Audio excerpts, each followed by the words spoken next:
मोदी जी, दिन भी आजकल बहुत बड़े बड़े हो गए हैं। दिन ही नहीं कटता है और गांव में भी कोई टाइम पास करने का कोई दूसरा साधन नहीं है ताकि वक्त कट आए। तो भैया कोई काम वाम किया करो जिससे तुम्हारा वक्त भी कट आएगा और दो चार पैसे कमा भी लोगे। हाँ भैया, कल से मैं काम जरूर करूंगा। पर मोदी जी, आज का तो टाइम पास करवा दो, कोई कहानी वहानी सुना दो।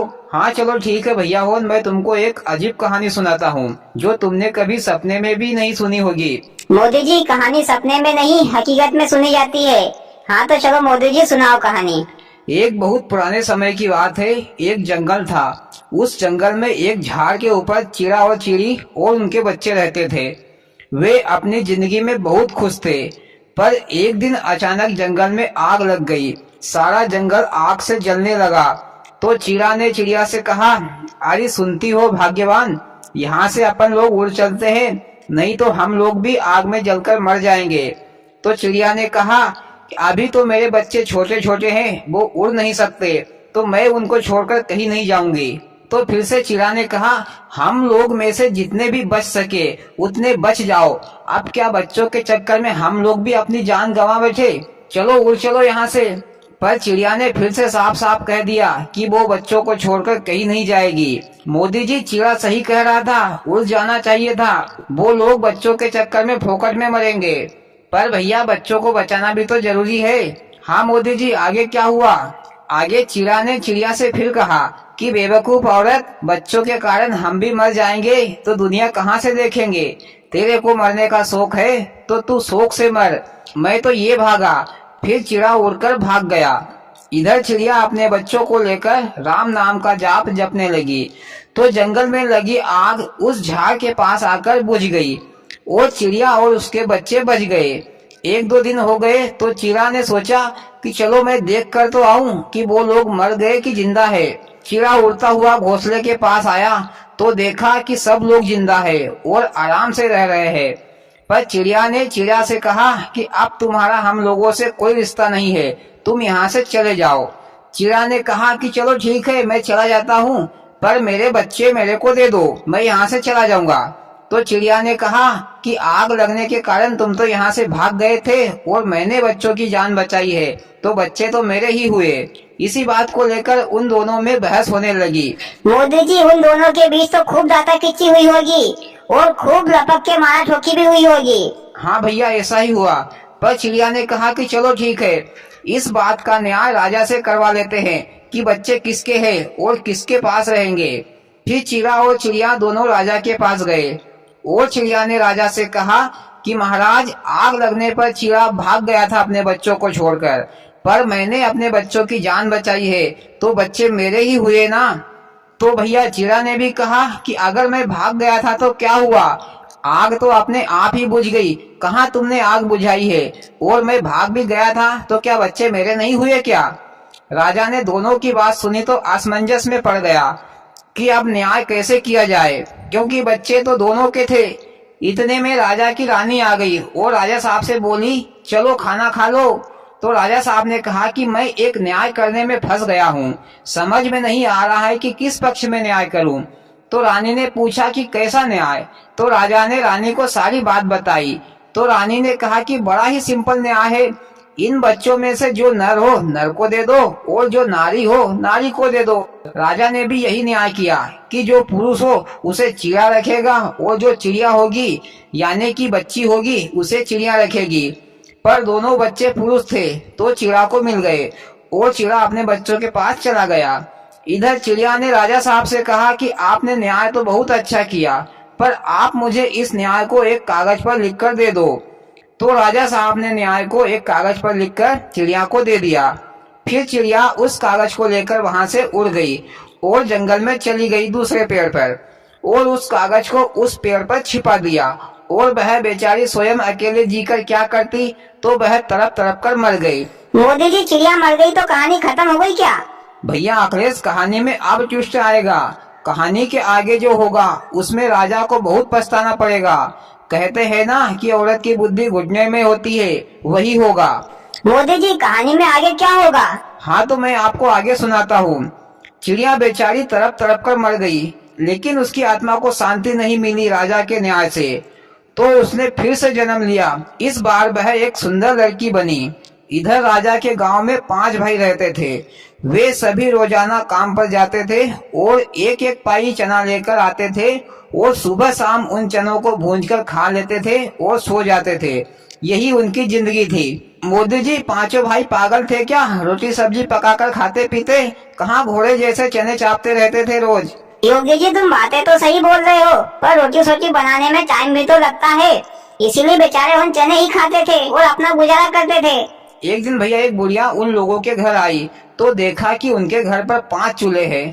तो बुढ़िया ने पूछा कि भैया हो, ये 5 चूल्हे क्यों है?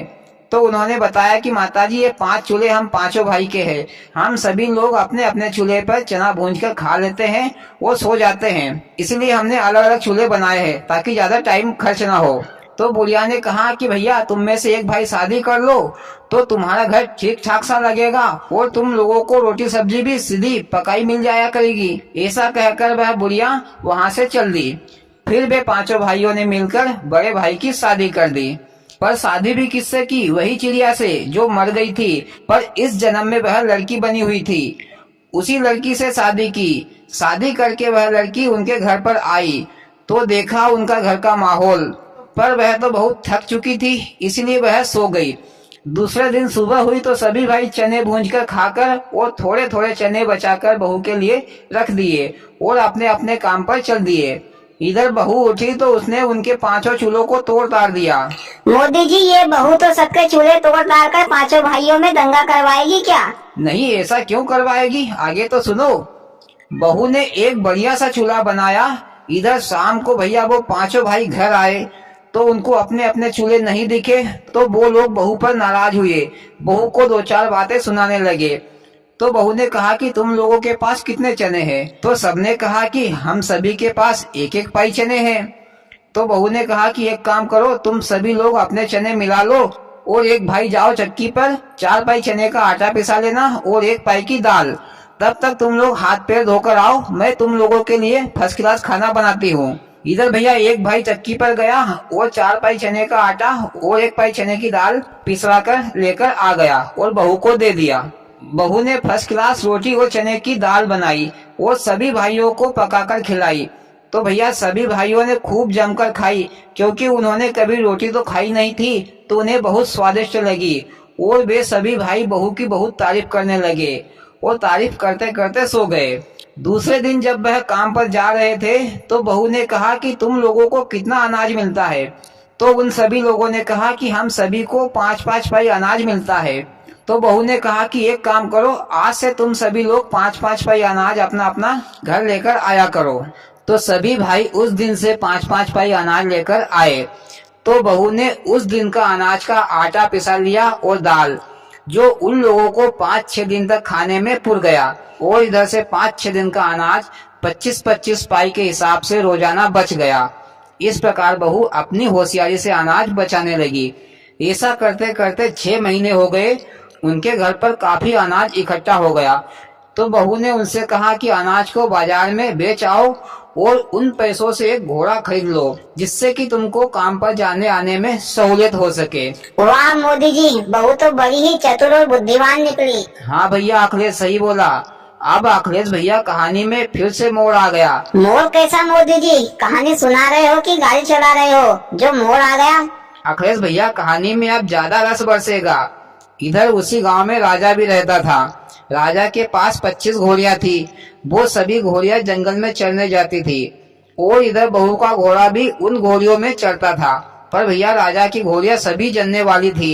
1 महीने तक राजा की घोड़ियां और बहू का घोड़ा साथ साथ चलते रहे। राजा की सभी घोड़ियां बहू के घर के सामने से निकलती थी, वहीं से उनके आने जाने का रास्ता था।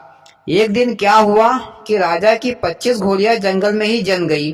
सभी घोड़ियों ने एक एक बछेरा यानी कि एक एक घोड़ा पैदा किया। बहू का घोड़ा भी उनके साथ ही चल रहा था। शाम को राजा के घोड़ी चलाने वाले ने सभी घोड़ियों को और उनके बच्चों को लेकर राजा के घर आ रहा था। तो रास्ते में बहू का घर पड़ा। तो बहू ने देखा कि सभी घोड़ियों के बच्चे हो गए हैं। तो बहू ने उन 5 भाइयों से कहकर घोड़ियों के बच्चों को अपने घर पर ही बंधवा लिया और चरवाहे से कह दिया कि तुम्हारे राजा साहब से कहना कि सभी घोड़ियों के बच्चों को 5 भाइयों की बहू ने बांध लिया है। चरवाहा राजा के पास गया और सारी बात बताई तो राजा ने बहू को तुरंत बुलवाया सजा देने के लिए।